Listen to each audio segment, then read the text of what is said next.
what's up, ladies and gentlemen? So today we are going to be discussing the final part of our Shadbala series, which are some of the misconceptions of Shadbala, some secrets of Shadbala, and discussing Kalbal. Okay, so the sixth part of the Shadbala, I'm going to start out with the misconception of Shadbala. Okay, what am I talking about with misconception? Well, there in the new age that we live in, we have something called softwares and we have something called apps.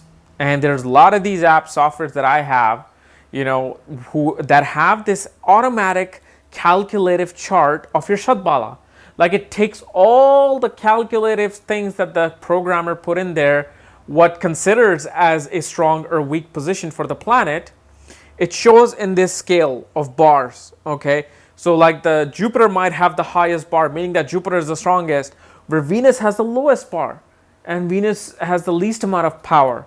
And what happens is most, I've seen this twice in my astrological reading with other astrologers in my days. They looked at that chart and they said, oh yeah, this planet is really weak. This planet is the strongest. You should be this, this, and this.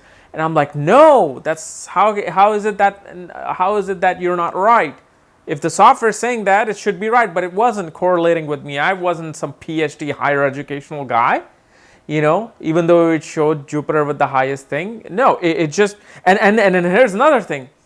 Each software that I actually looked at on my own gave different amounts of Shadbala calculation. Like the final chart that you will see on how many points Jupiter has, how many points Saturn has, how many points Mercury has, they're all going different. So the first thing I will tell you, do not go, if you're already believing that, oh yeah, this is my graph and my Mercury is the strongest, I should follow that. And no, don't do that. Get away from that. Shadbala, okay, this six-fold strength, the six-part video that I made, it is an intuitive spiritual analysis.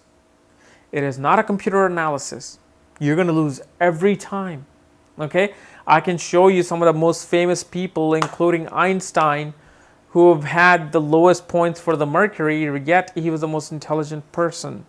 I can show you some of the most famous actors who had their Venus and Mercury with the lowest Shadbala, where Saturn and Jupiter were the highest, and the results written in the software had nothing to do with their creative career. So when you judge when you watch my six-part videos of Shadbala, it's not something that you should just go as a final result in your software, or if you get a Vedic Astrology software or your calculative PDF chart that you get, especially when I send you the links when you get my books. Don't go on those things. This is something that you need to be good at. This is something you need to develop. That, okay, this planet is in Kendra, it has this positive aspect and negative aspect, but in the divinal charts in the 6th house, and it has this aspect, and it's in this sign, and it's in this nakshatra. That's what's going to increase your intuitive power. See, here's the thing about astrology. I'm going to tell you this today, right now, okay? Maharishi Parashara wrote this book of codes. Like he was a secret, just imagine him being a secret government agent. And he wrote this book of codes. He wrote it in his own language. He wrote it in his own writing. But here's something that Parashara Hora Shastra will not even tell you. Who will tell you is those divine gurus who have been connected to that other dimension, that people of lower realm, people of this mundane world will just dismiss it, do not care about it. They'll think this is hoo-la-la and pseudoscience. But it's a code book, Parashara Hora Shastra, the Vedic astrological book, which has to be decoded through accessing other dimensional spiritual beings. It is half a written book. Remember, Parashara Hora Shastra is not a complete book. It is a half incomplete book where rest of the knowledge is derived from your gurus, derived from those old people, sages who have been doing meditation, kind of people like, I would say, Jeffrey Armstrong, who is this absolute master of Vedas, who is this absolute master of meditation and all things holy. When he tells you something away from what's not written in Parashara Hora Shastra, that's the information that will connect the dots, that will connect this gene pool of astrology. So this is why You should not rely on Parashara Hora Shastra alone. You should not rely on a computer software alone. You need to develop your spiritual intuition. This is what astrology is, which everybody misses. Everybody thinks that this is my sun sign, this is my dispositor, this is the aspect, I know astrology. No. It requires something called sadhana, and not just some bullshit sadhana, like you just do like a 15-20 minute meditation in the morning and you feel like, oh yes, I'm slowly gaining the astrological knowledge. No, that's like your own little hallucination in the mind. You have to do minimum of 3 hours of meditation every morning, 3 hours of meditation at night, in order to really develop the skills to grasp when you're looking at a horoscope. This is what some people will not tell you. Okay, so that number one issue. The Shadbala concept should only be used with your intuition and not the software. Now we're going to move to the next part, is about the nakshatra, which I didn't mention in the beginning of the video. Okay, nakshatra play a very important role when you're deciding what this planet is going to do. How is this planet going to operate? Okay, and I've said this before. When a planet is in a certain sign, he is in the house. Okay, he is in the house of that person. But nakshatra is like that lion tamer who is looking at them right behind them. He said, you better watch out. This is how you're going to act. This is how you're going to act. I'm giving an analysis. That's not exactly how it's going on. Okay, but what nakshatra does, nakshatra is this 27 constellation that work behind the scenes of a zodiac sign. So in Aries, you'll have 3 different constellations working, 3 different zodiac signs working, which fine tunes the characteristics of a planet. So when you're looking at a planet and you're looking at the dispositor of the planet, what this planet is going to do, how strong or weak the dispositor is. So if your Jupiter is in Leo, you're going to see how strong is the sun, right? If the sun is debilitated, you're going to have very low confidence regarding your education. But when you go through the Mahadasha of Jupiter, as in the time period of Jupiter, you have to see what nakshatra Jupiter is sitting in. If Jupiter is in Leo, in the Magha nakshatra is ruled by Ketu, the south node of the moon, Ketu. Ketu is about letting go of material things, ego, flashiness. It's about embracing spirituality, the occult science, astrology, mysticism. Okay, so what happens is in Jupiter time, this person will not act like Leo. Okay, he will act like Leo on the surface. He would want to be flashy. But inside, what he really wants to learn through Jupiter is the occult science. So Jupiter becomes Ketu. Jupiter starts acting like Ketu. So Jupiter represents knowledge, the divine knowledge. Leo, where he's sitting on, represents confidence, represents flashiness, performing arts. Okay? Then beneath that is the actual true underground of Ketu, the Magha Nakshatra, which is represented by Ketu. So Jupiter sitting on top is saying that, okay, I'm stable, I'm confident, yeah, what's up? But then how he's actually acting, moving, is like Ketu.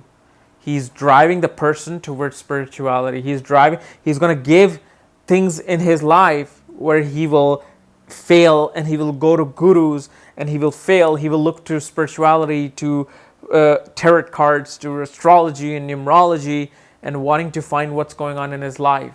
And that's how he will gain confidence, through learning through spirituality. So you can take any nakshatra, okay?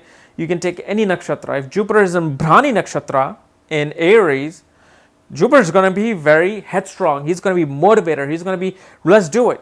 But what is he going to do? He's going to go into medicine field. He's going to go into healing field. He's going to go into how to detect certain biological alignments in a human body, in an animal body, things like that. So remember, nakshatra play a very important role in Shadbala. Is that not only look at the dispositor of the planet on the sign that the planet is sitting in, but look at the dispositor of the nakshatra. Where's that planet sitting in? Because that's how your planet is really going to be acting beneath the surface. Okay, so that you got to keep in mind. So let's take that out. Now comes the Kalbal. What is Kalabala? Not Kalba, Kalabala. Kalabal shows the strength that you derive from the time you were born. Were you born before sunset, as in the daytime, or were you born after sunset, nighttime? That's called Kalabala. And certain planets gain strength by being born at nighttime or daytime. So what are the planets that gain strength in the daytime and the nighttime, and what planets gain strength when you are born during the sunset and sunrise time? Now think about it. Didn't I already tell you guys this in the Hora planet videos that I made, the wealth Hora and sun and moon Hora video? So if you're born at night before sunset, so if you're born between sunrise and sunset, when the sunlight was up, you will have Jupiter, Venus, and Sun strong in your horoscope. You will derive to those things. Why? Because Venus is known as a morning star automatically. Okay, so that is considered a daytime strong star. Jupiter becomes strong because Jupiter is a guru. He's a teacher. Jupiter, a teacher, teaches in the morning, sunrise time. Teacher wakes up early in the morning. Teacher looks at the Indian old sages, gurus, looked at the rising rays of the sunlight and then meditated as the sunlight went inside their eyes and the spectrum of light like really illuminated their body. So Jupiter is strong in the daytime. Then why is Sun? Because Sun is obviously giving the daylight. Sun is obviously bright in the sunlight, so that's why they're strong.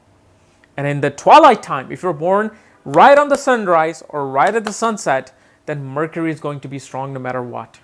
Mercury is going to be strong. You'll be a good communicator. You'll be good at business. You'll be good at communication, writing, speech. But if you're born after the sunset, when sun has gone down below the horizon, then Moon, Saturn, and Mars become strong. Why? First of all, Moon is the brightest star in the sky in the nighttime. It's the closest planet to us, closest body to us. So obviously Moon becomes strong. Mars becomes strong because Mars is a royer. Mars is a royer who actually works hard at night. A royer, a soldier, is strong at night. Remember, a soldier will never, when they fight wars, a soldier has to hide. He has to wear camouflage. In nighttime, he knows nobody can see him. In nighttime, he's able to look through the night vision glasses, the soldier, and looks where he is at. He feels more in control at night because not too many things can see him.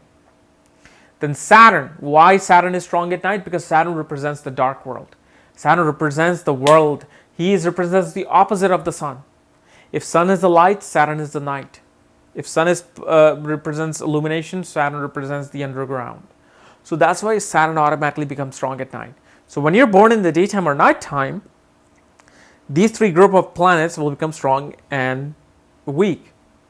And then Mercury will always stay neutral. Whether you're born in the daytime or nighttime, Mercury becomes neutral. The only time Mercury is really, really strong is when you're born in that sunset time frame and sunrise time frame. And if you want to see more of this, check out my videos. Just go on youtube.com and just type in Hora chart. That's all you have to do. HORACHART chart. And you will get my very first two videos on the page or mine, which is about Hora chart, and you'll see what I'm talking about. So that's the third thing I wanted to discuss. Now the final thing I'm going to discuss is the secret of Shadbala. What is that? Is that don't rely on Shadbala. You see what I'm saying? Don't rely on Shadbala. Because it's all about intuition. It's all about looking at the pattern that is occurring in the chart. It's about using your divine Hora Shastra book, which is this brain, which is this intuition, which is this spiritual power that you have. So these things that I told you so far were just to tell you because they're the fundamentals of astrology. But in order to really see if that sun is going to operate strong or weak, it's your intuitive power. So Shadbala is really not that important. It's not about if that planet is in Kendra and is debilitated and is this aspect. No. Just know everything that I just told you in the past 6 parts, but just let your intuition drive you. And believe me, when I learned this fact, before that I was going by the book, but when I learned this fact from a guru,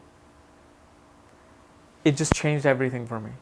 I let my intuitive skills drive me, and from that, my predictions went from literally 50-60% all the way to 85 to 90% of accuracy. Because I stopped looking at that. I stopped saying, sun is debilitated, bad things will happen. No, they could happen. But you have to intuitively let your eyes, your mind, your ambience do the work. And then second, and the last but not least thing, another secret is, don't judge planets if they're good or bad. A debilitated planet will give good results in certain things, will give bad results in certain things. An exalted planet will give good results in certain things, bad results in certain things. An exalted planet gives too much ego within you, gives too much arrogance regarding the things regarding the planet. That means, what are you doing? When the ego is too high, you become blinded by its illumination, and then you cannot see everybody else who's trying to tell you and trying to help you to improve yourself. So people become blinded with exalted planets. But if exalted planets have that neutralizing effect in the horoscope, then they will grasp everybody. And debilitated planets at the same time. I've seen many celebrities with debilitated Venus, which is a significator of art, drama, acting, singing, and yet they're doing so well. Because of the fact a debilitated Venus doesn't mean you're going to crash in those things. Debilitated Venus is mainly doing what? It is concerning with your relationship. But Venus finds a drive through all those heartbreaks, through all those mishaps in relationships. Venus' natural artistic signification comes out and says, wow, if those things didn't happen to me, I wouldn't have been writing this song. I would not have come up with the script. I would not have put so much emotions into my acting if I didn't go into the past. So you see how bad things become good things become bad. So never ever say again, is this going to give me good results or bad results? You know what? It's going to give you both. You have to intuitively look at it. And of course, we have like literally 3,000 more videos to go before you can really drive that, because I'm going to go into so much details about astrology, you have no idea. But it'll all come with patience. But these are the things you have to know, okay? So if you're new to my channel, subscribe below because you don't want to miss the future episodes of True Astrology. And if you want to know where your planets are placed, what debilitated aspects, conjunctions they have, and all the hoo-la-la that I discussed in the past 6 video, for that, check out the link below. Check out my books there, Astrology at the Speed of Light and Conjunctions at the Speed of Light.